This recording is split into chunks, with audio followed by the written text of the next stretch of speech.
Assalamualaikum warahmatullahi wabarakatuh.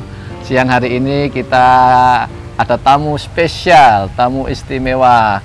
Sambil kita jalan, namanya Syekh Mahmud Abdalal dari Palestina, dari Gaza, teman-teman semuanya. Masya Allah, tabarakallahu fiik. Semoga konten kita siang hari ini membawa manfaat yang luar biasa untuk teman-teman semuanya. Masya Allah, Syekh, silahkan Syekh. Bismillah. Syekh. Masya Allah. Masya Allah. Alhamdulillah. Kita bersama Syekh Mahmud Abdalal. Kebetulan kali ini kita ada di Tropical Garden, ada di Tropical Resto. Restonya anak-anak Rumah Quran Zaid bin Sabit. Masya Allah. Di sini ada Western food, ada national food, ada Mediterranean food, insya Allah, yang semoga nanti bisa dicicipi oleh Syekh Mahmud semuanya. Masya Allah. Walaupun kemarin kisi-kisi ini buat teman-teman bahwa Syekh Mahmud sudah mencoba beberapa menu kita ini di Tropical Resto. Enak, Syekh? Enak sekali, Masya Allah. Luar biasa. Kalau aku gak tahu di rumah ini atau di rumah tahfiz, tahunya di resto. Tahu di restoran gitu, yang internasional, bukan Masya di Indonesia Allah. Saja. Alhamdulillah, anak-anak belajar, Syekh. Masya Allah. Makanya bisa menyajikan menu-menu yang insya Allah enak, lezat, Syekh Mahmud. Masya Allah. Semoga ini insya Allah ma'had ini dan tambah tahfiz ini contoh untuk seluruh ma'had insya Allah. Amin, bukan ya khusus kita cuma dakwah saja. Ya. Kita bisa masak, bisa yang bawa mobil, bisa yang apa saja. Bisa kamera, bisa editing, bisa desain grafis, ya.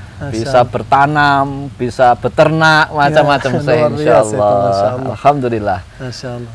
Ngomong-ngomong ini karena kita memang benar-benar mendapatkan nikmat besar dari Allah Subhanahu wa Ta'ala, kedatangan seorang syekh yang luar biasa, Masya Allah, yang punya niatan istimewa, tujuan yang luar biasa untuk menyebarkan kebaikan, menyebarkan kebermanfaatan di negeri kita Indonesia ini. Sama-sama kita bersaudara dengan teman-teman kita seiman yang ada di bumi Palestina. Ngomong-ngomong soal Palestina ini, Syekh Mahmud, kira-kira teman-teman pasti butuh nih, gimana sih pengalaman Syekh Mahmud perjalanan dari Palestina ke Indonesia, Syekh Mahmud? Masya Allah. Kalau aku ingat capek. Masya Allah. Tapi ya, alhamdulillah. Bukan sesuatu yang mudah ya, Syekh? Iya, ya, itu susah sekali kalau kita keluar dari Gaza sampai ke Indonesia. Kita mulai harus didaftar dulu. Kalau mau tunggu antri. Antri, ya? Ya, panjang antrinya, ya, panjang. Soalnya ribet sekali kalau keluar berbatasan ke ribet, negeri. Kata Syekh Mahmud, ribet, sulit gitu kan. Ya. Perjuangan bagi seorang Syekh Mahmud untuk benar-benar bisa memberikan manfaat kepada saudara muslim di Indonesia butuh perjuangan yang luar biasa, teman-teman semua. Maka ini sesuatu yang luar biasa sampai Syekh Mahmud benar-benar dimampukan sama Allah untuk bisa menebar ilmu, menebar manfaat di Indonesia ini. Amin. Ngomong-ngomong, Syekh Mahmud, ini berapa bersaudara Syekh Mahmud? Kalau bersaudara 15. 15, Masya Allah. 15, teman-teman semua. Saudara Syekh Mahmud ada 15 orang. Syekh Mahmud nomor berapa ini, Syekh? Nomor 4. Nomor 4. Berarti Syekh Mahmud masih punya 11 adik. Masya Allah. Ini sesuatu yang luar biasa. Semoga nanti adik-adik Syekh Mahmud, kakak-kakak Syekh Mahmud bisa ikut menyusul ke Indonesia. Amin. Sama-sama menebar dakwah di negeri Indonesia, insya Allah. Menebar kebaikan di sini, insya Allah. Ya, Syekh Mahmud, apakah Bapak sama Ibu Syekh Mahmud itu masih hidup saat ini? Alhamdulillah, masih hidup. Allah, alhamdulillah. Masih dinikmati di aqdarullah subhanahu wa ta'ala. Masih tinggal di Gaza tapi ya? Ya, tinggal di Gaza. Masya Allah. Sedikit cerita tentang orang tua Syekh Mahmud di sudut pandang kacamata Syekh Mahmud, kebaikan orang tua Syekh Mahmud. Ya, alhamdulillah orang tua luar biasa, baik, sangat baik sama anak-anak yang saudara aku dan aku, dan suka suruh kita ditambah tahfiz di sekolah yang khusus tahfiz. Kalau aku masuk di sekolah khusus untuk menghafal Al-Quran, namanya Madrasatu Darul Arqam An-Namudhajiyah. Madrasatul Darul Arqam An-Namudhajiyah. An-Namudhajiyah, Ya. kata Syekh Mahmud. Ya. Spesial untuk tahfizul Quran. Ya. Ya. Walaupun masuk ke sekolah itu mahal, tapi ayah aku waktu Berjuang. itu Masya Allah berjuang dan Untuk bisa antar aku menyekolahkan ke- Syekh Mahmud di ke sana. sekolah itu ya. Masya Allah. Biar aku bisa menghafal Al-Quran, contoh terbaik untuk saudara Masya adik-adik Allah. aku. Begitulah perjuangan orang tua ya. Alhamdulillah, Alhamdulillah. Masya Allah. Ngomong-ngomong soal Al-Quran nih Syekh Mahmud. Beberapa waktu yang lalu saya dapat bocoran, dapat rahasia dari Syekh Mahmud kalau ternyata Syekh Mahmud kita ini pernah menjuarai kejuaraan tahfizul Quran atau tilawatul Quran waktu itu Syekh. Berjuang itu tilawatul Quran. Tilawatul Quran. Ya, kalau udah menghafal Al-Quran tahun 2013. 2013 Syekh Mahmud Ya. mulai menghafal Quran. Ya. Ya. Kalau itu berlomba-berlomba 2016 atau 18 ada banyak berlomba tapi akhirnya mungkin 2020. 2020. Yang pernah juara sampai diliput televisi itu Iya, itu ini- di tahun berapa Syekh? Tahun 2020. 2020. Ya, itu berlomba-lomba di beberapa negeri Berapa di seluruh negeri? dunia. Masuk di lomba itu 1.200 qari. Peserta. Ya, 1.200 qari internasional. ya. Dan Syekh Mahmud dapat juara Nomor 1 alhamdulillah. nomor 1 teman-teman semua, Masya Allah. 1.200 qari internasional dan alhamdulillah juaranya adalah Syekh Mahmud Abdalal. Masya Allah, tabarakallah Syekh. Alhamdulillah. Masya Allah. Ngomong-ngomong ini soal panggilan Syekh Mahmud ini kan masih muda. Usianya itu belum ada 30 tahun teman-teman. Tapi ternyata beliau sudah dipanggil Syekh. Nah, yang saya pahami ini karena mungkin sedikit ilmu saya ini, Syekh itu kan satu orang yang sudah tua.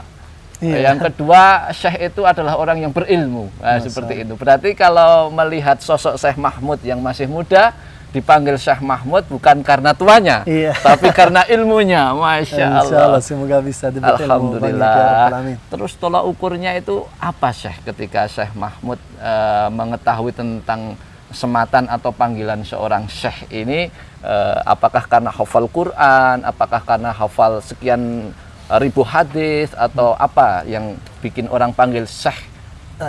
Itu Pada sebenarnya untuk orang yang dapat ilmu dan orang tahu dari ilmu al-fiqh dan ilmu al-hadis. Ilmu fiqh, ilmu hadis. Soalnya aku masuk jurusan agama Islam. Jurusan agama Ada fiqh, ada sirah nabawiyah, ada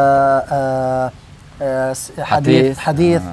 Ya, Ilmu Quran sendiri. Ada ilmu Quran sendiri juga. Masya Allah. Macam-macam juga dapat ilmu alhamdulillah rabbil alamin.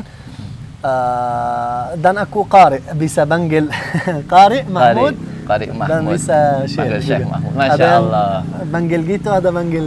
Ya, ada yang bisa manggil beliau Qari Mahmud Abdalal atau Syekh Mahmud. Ya. Adapun panggilan beliau karena benar-benar fokus dan serius belajar ilmu-ilmu agama, apakah itu fikih, apakah itu hadis, apakah itu syirah, dan juga ilmu Al-Quran sendiri. Beliau menyelesaikan ilmu-ilmu Quran dengan segala macam variabel di dalamnya, apakah itu tahsinul Quran dan teman-temannya ya Syekh. Ya. Itu beliau bercerita kalau sudah lama sekali belajar itu, maka beliau memang layak untuk menjadi seseorang yang digelari, yang dipanggil Syekh atau seorang qari insyaallah. Gitu Syekh Mahmud ya. Amin, insyaallah.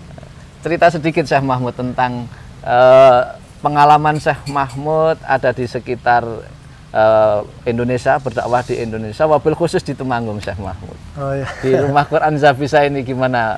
Masya Allah, aku sudah keliling berapa rumah tahfiz juga. Ya, Masya Allah, tapi bukan karena aku ketemu sama kamu atau duduk sekarang saat Ya, ini. ya. Bukan. Tapi aku cerita sama teman aku, ini Mas Riki juga. Ya. Aku setiap waktu kalau jalan berdua, aku bilang Masya Allah ini sangat luar biasa tempat ini. Alhamdulillah. Ini apa saja, butuh apa saja bisa ada di tempat ini, adalah apa saja di tempat ini. Bisa? Iya. Karena namanya Zafisa saya. Iya, kita bisa, Masya Allah. Semuanya kita bisa. Yang paling pertama orang fokus di makan. Siapapun mau kemana-mana, ada makan kayak gitu gak? Gitu. Kalau mau menikmati di tempat apa saja, bertanya, ada makan kayak gitu? Oh, kalau gak ada kita cari yang tempat yang lain, ya. Walaupun di mana-mana, di Ya, tempat wisata yang luar biasa, gak ada tempat makan yang bagus atau khusus makan bikin kita menikmati, tinggal tempat itu. Berarti di sini paling utama, masya Allah, macam-macam tempat makan, tempat menghafal Al-Quran, orang Masya Allah salih, aku lihat-lihat Masya Allah, langsung kalau lihat aku langsung lari-lari mau salam dengan Syekh atau Ustaz gitu. Masya Allah aku sangat suka tinggal di sini juga karena cuaca juga di sini. Masya Allah. Semalam aku naik motor, pakai jaket. Oh, agak jaket. Iya, pakai jaket. Dingin ya, saya. Ya, pengalaman malam sebelumnya saya. Iya, aku duduk di pinggir jalan begini, aku pikir ya Allah, alhamdulillah aku berasa seperti aku di negeri aku. Karena pertama kali aku pakai jaket yang tebal kayak di Palestina. Oh, Masya Allah, alhamdulillah aku berasa nyaman gitu. Masya Allah. Berarti di Palestina itu teman-teman dinginnya kurang lebih sama dengan di Temanggung ini, kata Syekh Mahmud. Jadi Syekh Mahmud merasa nyaman tinggal di Temanggung, khususnya di daerah Kabupaten Temanggung, Provinsi Jawa Tengah ini, karena salah satunya adalah suhunya hampir sama dengan suhu di Gaza, Palestina sana. Di luar tadi yang diceritakan Syekh Mahmud, makanan ada, ya kan, santri-santri banyak pada takzim ketika Syekh Mahmud lewat, teman anak-anak di sini pada menyambut Syekh Mahmud, mencium tangan Syekh Mahmud, Syekh, alhamdulillah, Masya Allah, seperti itu. Juga hangatnya sambutan dari teman-teman di sini, sangat senang, antusias dengan kehadiran Syekh Mahmud. Alhamdulillah, Masya Allah. Mungkin itu sekelumit cerita tentang Syekh Mahmud yang ada di Temanggung, Kabupaten Temanggung, Provinsi Jawa Tengah. Insya Allah semoga Syekh Mahmud kerasan di Temanggung. Amin. Semoga suatu saat keluarga Syekh Mahmud bisa mukim di Temanggung. Insya Allah. Amin, insya Allah. Menebar manfaat di seluruh Indonesia, tapi mukimnya di Temanggung. Gitu, Syekh. Insya Allah. Pasti, insya Allah. Amin ya Rabbal alamin. Yuk kita sekarang menikmati hidangan yang sudah disediakan, Syekh. Iya. Ini ada kopi namanya Vietnam Drip. Vietnam Drip. Vietnam Drip. Nah, gitu. Kita buka begini, Syekh. Ya. Nah. Kita aduk pakai gelasnya, Syekh. Bismillah. Ini yang di bawah itu gula? Ya, krim. Krim? Krim. Oh, ya. Masya Allah.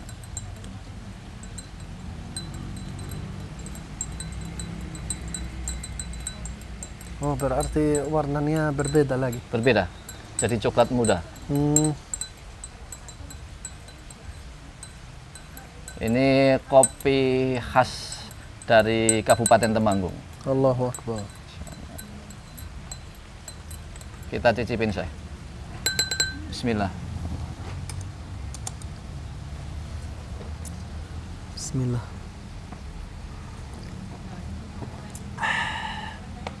Masya Allah. Masya Allah. Pahitnya dapat, manisnya dapat, bau kopinya Masya Allah. Alhamdulillah. Luar enak, biasa. Syekh. Masya Allah, enak. Mantul. Mantul, kata Syekh Mahmud. Masya Allah. Mantap betul. Mantap betul.